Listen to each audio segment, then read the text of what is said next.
Tidak ada orang yang bisa bekerja tanpa istirahat, dan tidak ada orang Kristen yang bisa hidup tanpa dia memberi waktu bagi dirinya dengan Tuhan saja. Bagaimana kita bisa memikul beban hidup kita jika kita tidak memiliki kontak dengan Tuhan agar semua kehidupan dapat berjalan dengan baik?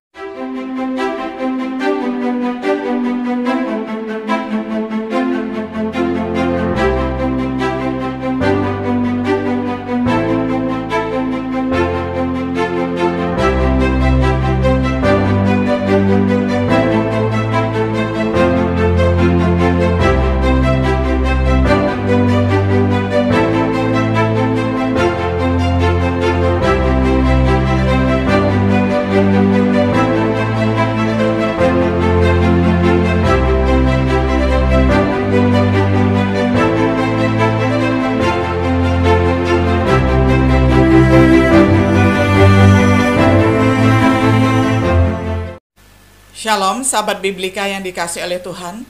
Sungguh senang kita dapat berjumpa kembali di dalam acara Renungan Sahabat Biblika. Pada hari ini kita tiba pada episode yang ke-33 di dalam serial pembahasan kitab Markus dengan tema Perlu Beristirahat. Firman Tuhan akan saya bacakan untuk kita semuanya di dalam terjemahan sederhana Indonesia. Waktu murid-murid yang diutus Yesus itu kembali dan berkumpul bersama Dia, mereka menceritakan semua yang sudah mereka lakukan dan ajarkan. Tetapi waktu itu orang-orang terus berdatangan ke tempat itu. Oleh karena itu Yesus dan murid-muridnya tidak mempunyai waktu sedikit pun untuk beristirahat, biarpun hanya sebentar saja untuk makan. Jadi Yesus berkata kepada mereka, "Marilah kita pergi ke tempat yang sunyi supaya kita bisa beristirahat di sana." Sampai sedemikian jauh pembacaan firman Tuhan dari Markus 6 ayat 30 sampai 31. Sahabat Biblika yang dikasihi oleh Tuhan, kita perhatikan bahwa seseorang mungkin dengan mudah menyimpulkan bahwa Alkitab selalu berbicara tentang pekerjaan dan tidak ada topik tentang beristirahat. Misalnya Alkitab berbicara yang negatif tentang kemalasan. Kemudian juga berbicara hal yang positif tentang tenaga kerja dan pekerjaan. Namun Yesus berbicara tentang perlunya beristirahat setelah murid-muridnya kembali dari menunaikan tugas penginjilan terbatas. Ini mendorong mereka untuk menyingkir ke tempat yang sunyi dan beristirahat sebentar. Meskipun ada kemajuan di dalam teknologi hemat tenaga kerja, nampaknya kita lebih stres dari zaman sebelumnya. Kita melakukannya dengan baik untuk mengingat dan menerapkan apa yang Alkitab katakan tentang yang pertama, kebutuhan untuk istirahat. Diperlihatkan oleh Sabat. Tuhan beristirahat pada hari ke-7. Prinsip istirahat berfungsi sebagai dasar untuk hari Sabat yang kemudian diperintahkan oleh orang Israel, diperintahkan kepada orang Israel sebagai ketaatan mingguan mereka. Jelas Tuhan menyetujui untuk meluangkan waktu buat beristirahat secara teratur. Dan juga diilustrasikan oleh liburan hari-hari raya Yahudi lainnya. Misalnya pesta roti tidak beragi dengan 2 hari istirahat. Lalu pesta panen ataupun Pentakosta, karena di dalam perjanjian lama, hari Pentakosta itu adalah hari raya panen dengan 1 hari istirahat. Lalu hari perhentian penuh dengan meniup serunai, itu hari pertama bulan ke-7, juga memiliki 1 hari istirahat. Lalu hari pendamaian, yakni hari ke-10 bulan ke-7, 1 hari istirahat. Kemudian yang berikutnya, hari raya Pondok Daun, hari ke-15 bulan ke-7, 2 hari istirahat. Termasuk dengan beberapa hal di atas adalah perjalanan yang diperlukan ke Yerusalem, kemudian pesta 7 hari, termasuk 1 minggu tinggal di tenda.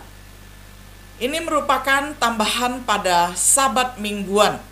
Kira-kira 70 hari setiap tahun tidak ada pekerjaan yang akan dilakukan. Sebagaimana perjanjian lama ditulis untuk pembelajaran kita yang ditegaskan oleh Rasul Paulus di dalam Roma 15 ayat 4. Begitulah adanya jelas bahwa Tuhan menciptakan manusia yang membutuhkan istirahat. Ini beberapa pemikiran yang berhubungan dengan hal yang kedua, mengambil waktu untuk istirahat. Ada dua bahaya yang harus dihindari. Yang pertama, terlalu banyak pekerjaan. Tidak ada orang yang bisa bekerja tanpa istirahat, dan tidak ada orang Kristen yang bisa hidup tanpa dia memberi waktu bagi dirinya dengan Tuhan saja. Bagaimana kita bisa memikul beban hidup kita jika kita tidak memiliki kontak dengan Tuhan agar semua kehidupan dapat berjalan dengan baik? Bagaimana kita bisa melakukan pekerjaan Tuhan tanpa kekuatan dari Tuhan? Bagaimana kita dapat menerima kekuatan itu tanpa kita mencari keheningan atau solitude di dalam hadirat Tuhan? Terlalu memforsil. Pengabdian yang tidak dikeluarkan dalam tindakan bukanlah pengabdian yang nyata. Doa yang tidak dikeluarkan di dalam pekerjaan bukanlah doa yang nyata. Kita tidak boleh mencari persekutuan dengan Tuhan untuk menghindari persekutuan dengan manusia, melainkan untuk menyesuaikan diri dengan lebih baik. Irama kehidupan Kristen adalah pertemuan dengan Tuhan di tempat yang rahasia dan melayani orang-orang di tempat keramaian. Ada dua jenis istirahat. Yang pertama adalah istirahat fisik. Tujuannya adalah untuk menyegarkan tubuh jasmani kita, seperti tidur malam yang pulas ataupun nyenyak, dan kalau bisa mengatur waktu juga untuk istirahat siang. Lalu seperti liburan yang melibatkan perjalanan, makan dengan teman seperti hari raya di perjanjian lama. Manfaatnya adalah untuk mengurangi stres, mengontrol berat badan, menguatkan kinerja memori, merawat kesehatan yang baik secara keseluruhan. Lalu hal yang kedua adalah peristirahatan secara rohani untuk menyegarkan jiwa, seperti periode renungan harian, waktu khusus untuk berdoa, menggali dan merenungkan firman Tuhan. Manfaatnya adalah berjalan lebih dekat dengan Tuhan, melakukan pembaruan batin, kedamaian pikiran, tubuh dan jiwa bersama-sama membutuhkan waktu istirahat. Dua saran untuk dipertimbangkan. Yang pertama adalah meluangkan waktu dengan menjadwalkan istirahat secara rutin ataupun berkala. Contohnya, Ishak menyukai sore ataupun malam hari, seperti yang dikatakan di dalam Kejadian 24 ayat 63. Menjelang senja, Ishak sedang keluar untuk berjalan-jalan di padang. Ia melayangkan pandangannya, maka dilihatnya ada unta-unta datang. Daud menyukai waktu pagi, siang, dan malam. Waktu petang, pagi, dan tengah hari, aku cemas dan menangis, dan ia mendengar suaraku. Mazmur 55 ayat 17 itu adalah kesaksian dari Raja Daud yang mempunyai persekutuan yang intim dengan Tuhan. Demikian juga Daniel menyukai waktu pagi, siang, dan malam, seperti yang tercatat di dalam Daniel 6 ayat 10.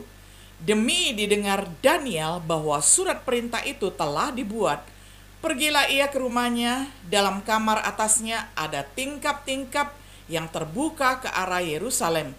3 kali sehari dia berlutut, berdoa, serta memuji Allahnya seperti yang biasa dilakukannya. Kemudian kita melihat contoh teladan dari Tuhan Yesus sendiri. Yesus lebih memilih di pagi hari, seperti yang dicatat oleh Markus 1 ayat 35. Besok paginya waktu hari masih sangat gelap, Yesus bangun dan meninggalkan rumah itu lalu pergi ke daerah yang sepi untuk berdoa. Yesus lebih memilih pagi hari untuk menjalin persekutuan dengan Bapa. Ingat juga perjanjian lama dalam istirahat mingguan dan tahunan sebagai contoh istirahat sistematis atau berkala. Lalu memilih lokasi.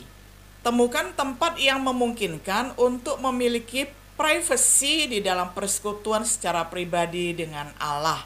Contohnya adalah Ishak menyukai suasana rembang petang menjelang senja, dan itu ada di luar rumah. Dia melayangkan pandang seluas-luasnya. Tetapi Daud bersaat teduh di mana saja, baik di tempat tidurnya, ataupun di goa, ataupun di mana saja. Sedangkan Daniel suka berdoa di kamarnya dengan berlutut. Sedangkan Yesus lebih menyukai tempat-tempat yang sunyi. Ingat juga hari raya perjanjian lama sebagai contoh istirahat perayaan dengan orang lain. Saran ini hanya untuk menstimulir pemikiran kita. Sebagai kesimpulan, kehidupan orang Kristen lebih seperti maraton daripada berlari cepat. Kita perlu memiliki ketekunan. Jangan sampai kita gagal untuk mencapai istirahat kita. Untuk mencapai peristirahatan surgawi kita membutuhkan kedua-duanya. Ketekunan di dalam melayani Tuhan, ketekunan di dalam meluangkan waktu untuk istirahat. Beberapa orang Kristen gagal menjaga keseimbangan sehingga menderita secara fisik sebagai akibat misalnya kesehatan yang memburuk. Menderita juga secara rohani misalnya luka bakar emosional dan mental karena kekuatan fisik membutuhkan latihan dan istirahat. Demikian pula halnya dengan kekuatan rohani. Kita bisa bersyukur dengan hikmat Tuhan sehingga menjadi kesempatan latihan bagi fisik dan rohani kita. Yesus berkata, "Marilah kita pergi ke tempat yang sunyi supaya kita bisa beristirahat di sana." Kiranya kita boleh meniru ataupun meneladani Yesus yang walaupun sudah memanajemen waktunya sedemikian rupa untuk melaksanakan misi agungnya di muka bumi ini, dia tetap menyediakan waktu untuk beristirahat. Kiranya kita juga tidak segan-segan mengatur waktu kita untuk mengambil waktu beristirahat. Baik itu beristirahat secara fisik maupun solitude. Kita bersekutu hanya dengan Tuhan saja. Kiranya Tuhan Yesus memberkati kita semuanya. Shalom.